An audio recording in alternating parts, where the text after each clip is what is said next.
تو مجھے بڑی مایوسی ہوتی ہے ایسے سیاستدانوں پہ. ہونا یہ چاہیے کہ یہ قومی سانحہ ہے, اس میں سب کو پتہ ہے کہ ہمارے سارے دشمن جو ہے نا وہ اکٹھے ہو چکے ہیں اور وہ آپ کو نقصان پہنچانے کے لیے طرح طرح کی کوششیں کر رہے ہیں. اور اس میں یہ واقعات کوئی کیا یہ صرف پاکستان تحریک انصاف کی حکومت میں اس طرح کا اندوناک واقعہ ہوا ہے؟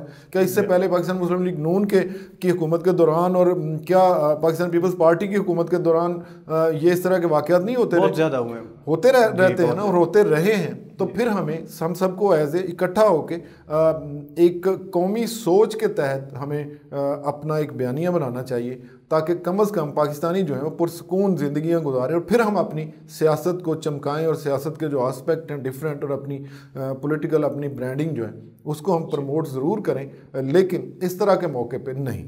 بھائی صاحب بہت شکریہ. بھائی صاحب بات کریں گے بلدیاتی انتخابات کی. اچھا جی. پاکستان تحریک انصاف بلدیاتی انتخابات کی بہت بڑی حامی رہی ہے.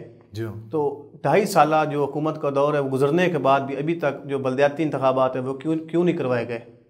اچھا دیکھیے احسن, یہ بڑی زیادتی کی بات ہے کہ ہمارے جو پولیٹیکل اس پارٹی کے جو اپوننٹس ہیں وہ اس بات پہ غور نہیں کرتے کہ ان کی جب ٹینیور ختم ہونی تھی پورے 2.5 سال ان کے کھاتے میں ڈال دیتے.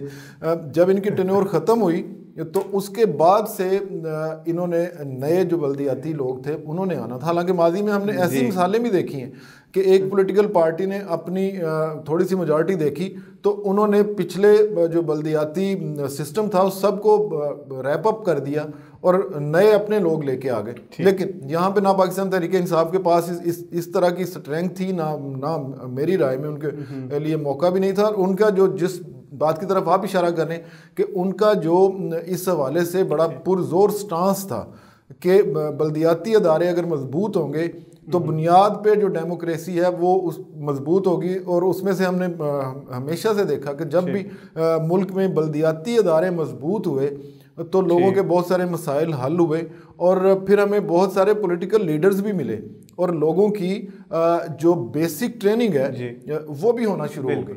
تو اس حوالے سے واقعی پاکستان تحریک انصاف کا بہت بڑا کلیم تھا, لیکن وہ اس پہ اب جو بات آپ کر رہے ہیں, اپوزیشن یہ کہہ رہی ہے کہ جی یہ اس سے بھاگ رہے ہیں اور کترا رہے ہیں.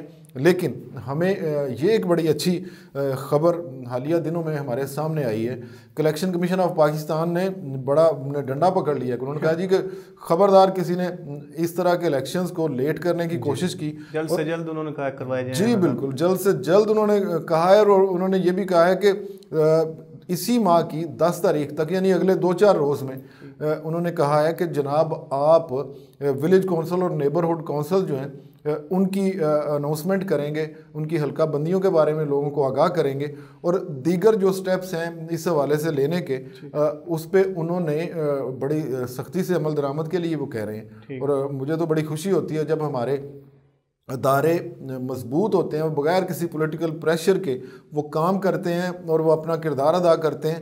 تو اس میں بہرحال جو حاکم وقت ہوتا ہے اور جو حکومت ہوتی ہے ان کو بھی کریڈٹ جاتا ہے کہ وہ اگر انہوں نے بہت زیادہ دباؤ نہیں ڈالتے تو تبھی ادارے آزادی سے اپنی فنکشننگ کرتے ہیں. تو اس سلسلے میں آپ جو ہے نا امید رکھیے کہ جلد الیکشن کمیشن جو ہے اپنا کردار ادا کرے گا, اور اس حوالے سے نئے بلدیاتی الیکشن جو ہے نا ان کا انعقاد بھی کیا جائے گا. حالانکہ ہمارے سامنے کرونا کی صورتحال بھی ہے اور باقی مسائل بھی ہیں, دہشت گردی کی یہ لہر بھی شروع ہو گئی ہے. تو اس کے باوجود مجھے پوری توقع ہے, کیونکہ یہ بھی دیکھنے میں آیا ہے کہ کچھ کنٹونمنٹ بورڈز جو 4 خاص کر کنٹونمنٹ بورڈز ہیں, بہاولپور ہے, کامرا ہے, ٹیکسلا ہے, شورکوٹ ہے, وہاں پہ حلقہ بندیوں کا جو اسکیجول ہے وہ بھی جاری کر دیا گیا ہے. تو یہ بڑی اچھی, اور اس حوالے سے ہمیں کافی توقعات ہیں اور ہم ایک پازیٹیو سوچ بلدیاتی الیکشنز کے بارے میں ضرور رکھتے ہیں. بہت شکریہ بھائی صاحب. بتائیے گا بلدیاتی ادارے اور بلدیاتی جو انتخابات ہیں یہ کیوں اہم ہوتے ہیں؟ اچھا جی, بڑا اہم سوال ہے. یہ اس کی بہت ہی زیادہ ہمارے ملک میں تو بڑی ضرورت ہے جی. اہم اس لیے ہوتے ہیں کہ ہمارے جتنا ڈیولپمنٹ کا کام ہے, گلیاں نالیاں بنانا, سڑکیں بنانا, سیوریج کا کام کرنا, لوگوں کی جو بنیادی جس میں ضروریات ہیں آپ کے برتھ سرٹیفکیٹس کا سلسلہ ہوتا ہے، ڈیتھ سرٹیفکیٹس، دیگر اس قسم کی سیوک جو فیسلٹیز ہیں، سالڈ ویسٹ مینیج کرنا ہوتا ہے، تو یہ بڑے بنیادی، چونکہ یہ لوگ وہاں کے حالات کو، مقامی حالات کو سمجھتے ہیں، ان کو یہ اندازہ ہوتا ہے کہ کون سے چوک میں کون سا جو سیوریج کا سسٹم ہے اس کو بہتر کرنے کی ضرورت ہے۔ میں نے ماضی میں یہ دیکھا ہے کہ جب ہمارا لوکل گورنمنٹ سسٹم سٹرانگ ہوا تو پھر ہماری جو ہے نا اسپینڈنگ ڈیولپمنٹ کی، وہ بہت زیادہ بڑھ گئی۔ حالانکہ اس سے پہلے میں اگر آپ کو مثال دوں کہ اس سے پہلے کبھی ہم 40% 50% تک بھی ڈیولپمنٹ کی جو لوکل ایریاز میں ہے بجٹ کی کا استعمال نہیں کر پاتے۔ بالکل پھر ایک سٹرانگ بلدیاتی نظام ہم نے دیکھا، وہ اس کو جب بہتر نظام سامنے متعارف کروایا گیا تو پھر 90 اور 100% تک، 98% تک بھی سپینڈنگ ہم نے دیکھی۔ تو اس نظام کی جس آپ اہمیت کی بات کر رہے ہیں تو دنیا بھر میں اس کی اہمیت مسلمہ ہے۔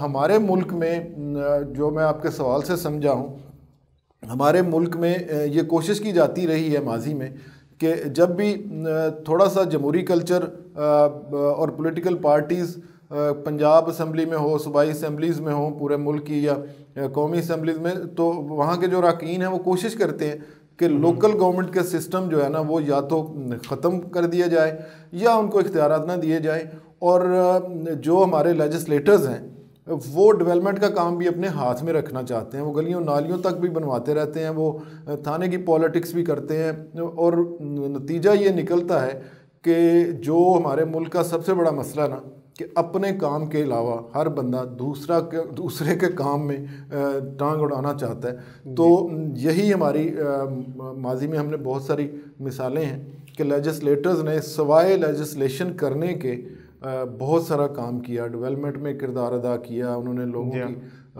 تو اس حوالے سے ہمیں ایک سٹرانگ لوکل گورنمنٹ سسٹم جو ہے نا وہ پوری طرح سے انفورس کرنا چاہیے، اور زبردست قسم کے فیئر الیکشن کروا کے کرنا چاہیے۔ باتوں کا سلسلہ چلتا رہے گا، ملتے ہیں ایک بریک کے بعد، اس کے بعد ہم بات کریں گے امریکہ کی سیاست پر۔ ہمارے ساتھ رہیے گا۔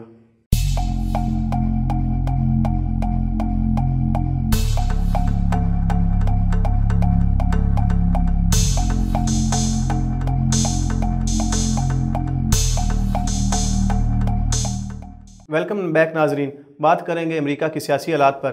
ٹرمپ کے حامیوں کی بغاوت، خانہ جنگی، امریکی کانگریس پر قبضہ، واشنگٹن میں فوج طلب، کرفیو نافذ۔ باجد صاحب، امریکہ کے حالات کس طرف جا رہے ہیں، اس پر تھوڑی سی روشنی ڈالیے گا۔ احسن، بڑی دلچسپ صورتحال پیدا ہو چکی ہے امریکہ میں۔ یوں لگ رہا ہے جیسے وہ کوئی تھرڈ ورلڈ کا کوئی بالکل پسماندہ ملک ہے، جہاں پہ پولیٹیکل استحکام کبھی نہیں رہا، جہاں پہ لوگوں کو سیاسی رویے کسی نے نہیں سکھائے۔ ہم تو اسے دنیا کی بڑی ایک طاقت سمجھتے تھے، ہم تو یہ سمجھتے تھے کہ یہ بہت بڑی ایک جمہوری قوت ہے، اور امریکہ ایک مثال ہے دنیا کے لیے جس نے بہت سارے شعبوں میں ترقی کی ہے، اس لیے کہ وہاں پہ پولیٹیکل استحکام ہے۔ لیکن بدقسمتی سے ہم نے وہاں پہ دیکھا کہ وہاں تو حالات ہم سے بھی ماٹھے ہیں، اور جو صورتحال یہاں پہ بعض political parties long march, parliament پہ حملہ، اور مختلف قسم کی جو ایکٹیویٹیز پروٹیسٹ کے مختلف قسم کے سٹائل ہیں، اس سے بھی بدترین سٹائل امریکہ میں اپنائے گئے۔ اور میں اگر مجھ سے آپ جو بات پوچھ رہے ہیں، میری رائے یہ ہے کہ ایک جو آپ کا پولیٹیکل لیڈر ہوتا ہے نا، اس کی اگر اس کی پرسنالٹی میں، اس کی سوچ میں کوئی کیا کہیں گے کہ اس میں کوئی بہت زیادہ نہ ہو، احساس نہ ہو، سوچ نہ ہو، اس میں بہت زیادہ تحمل نہ ہو، حالات کو سمجھنے کی اس کی کوئی خواہش نہ ہو، تو پھر آپ کے سامنے اسی طرح کی سچویشن آ جاتی ہے۔ ایک لیڈر، واقعی یہ اب ہمیں ماننا پڑے گا کہ جس طرح کے فرض کریں ایک قائد اعظم ہمارے پاس ایک لیڈر تھے، انہوں نے پوری ایک ایسی قوم کو جناب ایک قوت میں تبدیل کر دیا۔ اور اگر ہم اس کا الٹ دیکھیں تو امریکہ کے صدر نے مجھے کیوں نکالا کا نعرہ لگانا شروع کر دیا، اور انہوں نے اپنی ایک قوم کو جس کا بڑا ایک بھرم تھا دنیا میں یہ نہیں کہتا کہ وہ کتنے اچھے اور کتنے برے تھے، عام طور پہ اگر میں ایز اے قوم کمپیریزن کروں تو مجھے فخر اپنی قوم پہ ہی ہوگا کہ ہمارے یہاں کے لوگ جو ہیں ان میں بڑا تحمل اور بڑی اچھی سوچ ہے۔ امریکن نارملی میری رائے میں وہ نسبتاً اگریسو اور نسبتاً کم مہذب ہمارے سے ہوتے ہیں، لیکن دنیا میں ان کا بہت بڑا برم تھا۔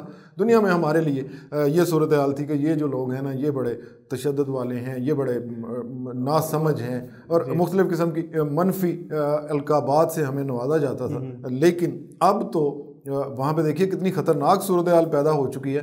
ایک خاتون جو ہیں وہ ماری جا چکی ہیں اس عمل کے دوران، آنسو گیس کا استعمال ہوا، نیشنل گارڈز کو طلب کیا گیا، اور کرفیو تک نافذ ہے اور نافذ کر دیا گیا، اور جو نائب صدر تھے وہاں کے جنہوں نے یہ سارا مائک پینس جنہوں نے اس سارے عمل کو پارلیمنٹ میں جہاں پہ توثیق ہونی تھی جو بائیڈن کی فتح کی، وہاں پہ ان کو بڑی مشکل سے محفوظ مقام پہ منتقل کیا گیا۔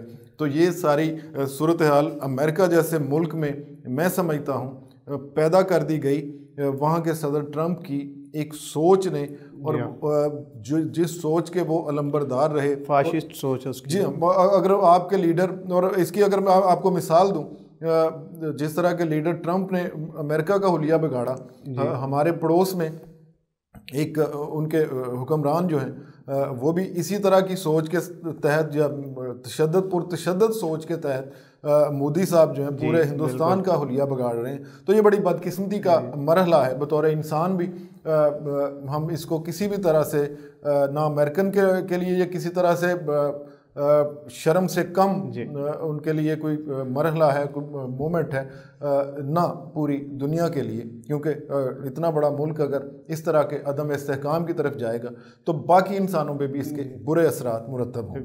بالکل بھائی صاحب، امریکی سیاست کے جو رویے ہیں اس سے ساری دنیا پریشان ہے۔ جی ہاں، کینیڈا، یورپی یونین جو ہے اور برٹش جو ہے انہوں نے شدید مذمت کی ہے اس کی۔ اس سے دنیا میں کیا پیغام جا رہا ہے یہ تو بتائیے گا ذرا۔ دیکھیے بالکل برطانیہ کی طرف سے بڑا پرزور میسج آیا ہے، باقی دنیا کی مہذب قوموں نے اس سارے رویے کو اور امریکی صدر کے اس رویے کو اور انتخابات کو نہ ماننے کی سوچ کو انہوں نے مسترد کیا ہے، اور اس پہ انہوں نے سخت ناپسندیدگی کا اظہار کیا ہے۔ اسی طرح سے جس طرح سے ہم بات کر رہے ہیں، اسی طرح سب نے ایک اس سوچ کا اظہار کیا ہے کہ اگر آپ اس طرح کی حرکتیں کریں گے تو اس کا پورے تمام انسانوں کو نقصان ہوگا اور جمہوریت کو نقصان ہوگا۔ جہاں جہاں ہم جمہور کی بات کرتے ہیں، جہاں جہاں ہم عوام کی بات کرتے ہیں، عوامی مینڈیٹ کی بات کرتے ہیں، وہاں ایک میں نہ مانوں کی رٹ جو ہے وہ لگا دی گئی، اور حکومت کی رٹ کو آپ چیلنج کر رہے ہیں اور سسٹم کی رٹ کو آپ اپنی رٹ کے ساتھ چیلنج کر رہے ہیں، تو اس کا نتیجہ بہت برا نکلے گا۔ نئی نسل جو اس طرح کے میسیجز کو دیکھ رہی ہے، مجھے تو اب جو بائیڈن میں اس میں صدر ٹرمپ میں اور ہمارے جو مختلف قسم کے ملا جو پرتشدد قسم کے حرکات کرتے ہیں، مجھے تو ان دونوں میں کوئی فرق نہیں نظر آ رہا۔ اور دنیا کو واقعی آپ نے صحیح کہا کہ ساری مہذب دنیا جو ہے وہ اس عمل کو پوری طرح سے کنڈیم کرے گی اور کر رہی ہے۔ باجوہ صاحب، مبصرین کہہ رہے ہیں امریکہ جو ہے اب یونائٹڈ اسٹیٹس نہیں رہا۔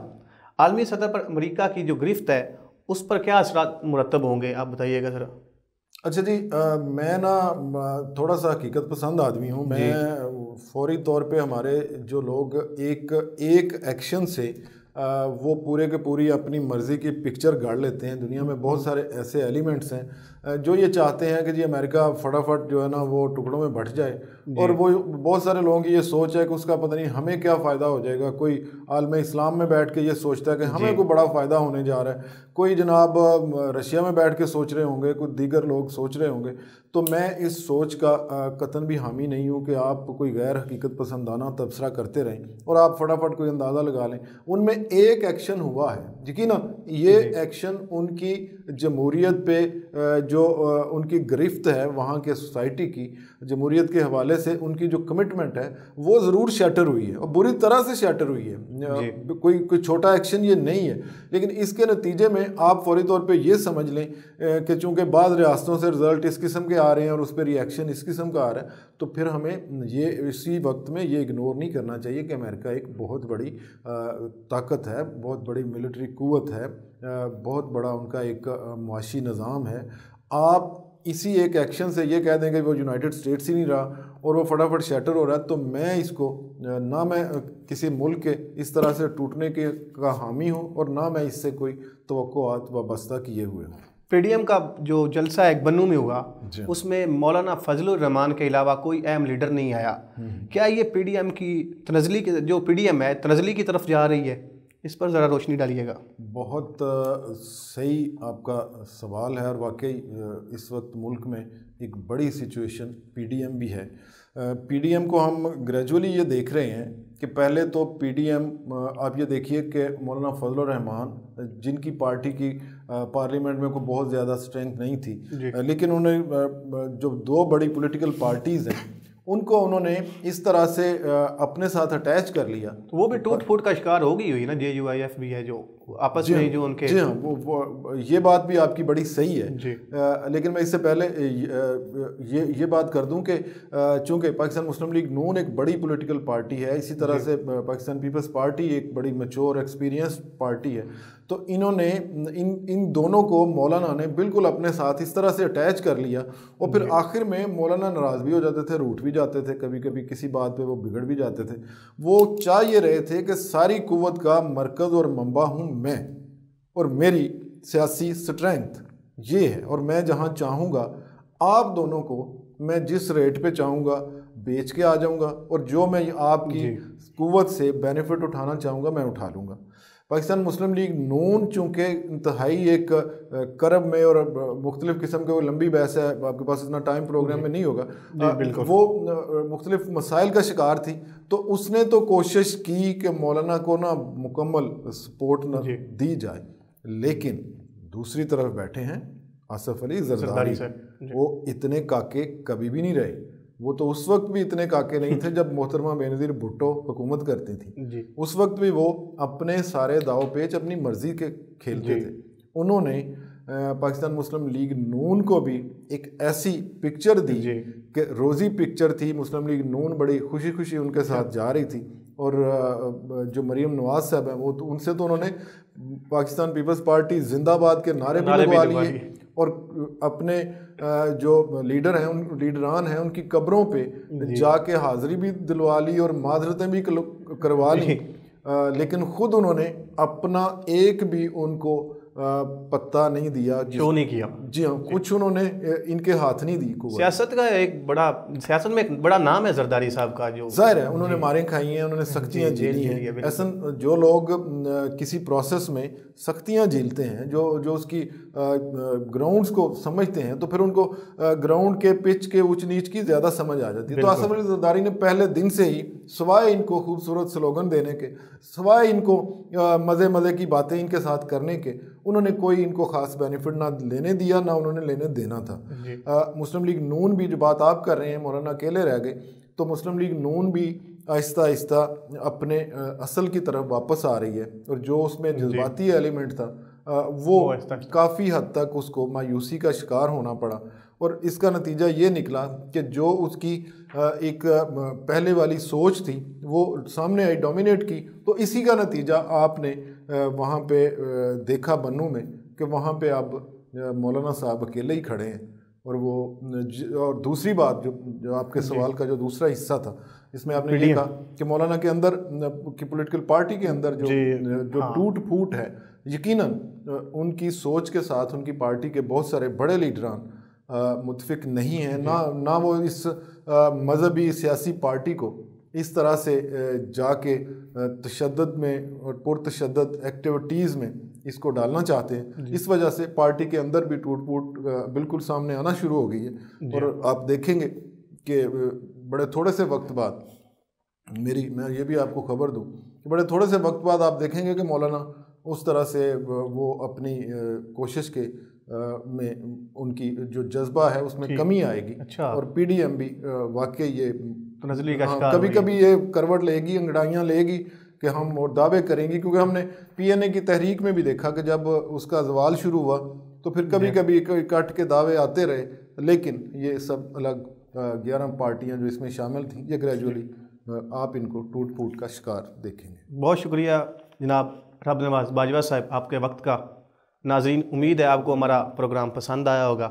اگلے ہفتے تک ہمیں دیجیے اجازت. اللہ حافظ.